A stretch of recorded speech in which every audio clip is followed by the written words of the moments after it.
Kagabi sa Chongqing, diba?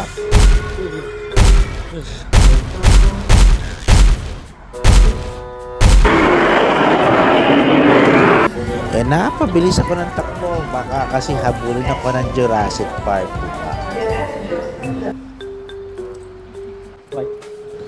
At dito pala sa Chongqing, China, eh, lagi may nagsisirkus, diba? Ng show. Para sa mga kids at katulad nating mga piling kids. Kaya panoorin natin at parang legit to. Oh. Everyday ata meron silang pasirkus dito. Oh. Yun no?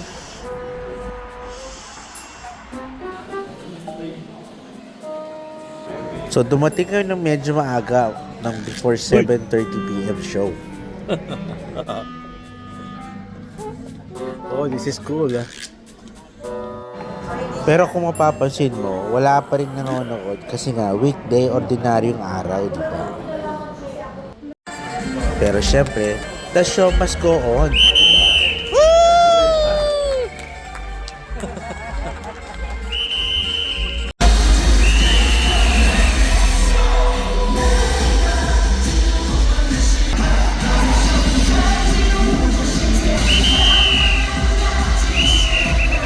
At syempre, kilala naman natin ang ating mga Chinese na napakagaling at talented, di ba? Lalo na sa mga pagdating sa ganito mga acrobatic show, di ba? Kasi nga, di ba?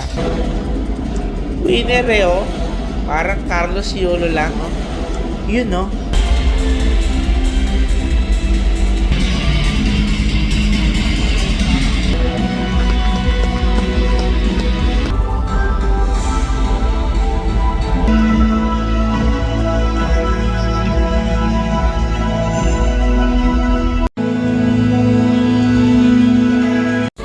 At magagaling talaga sa bisikleta tong ating mga Chinese, di ba?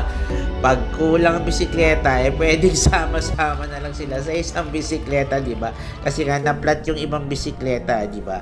At bukod sa acrobatic circus show, eh parang may konting ano dito, mala IMAX na ano, di ba? Screen na parang movie na parang naka 3D ka, di ba? Parang naka sphere.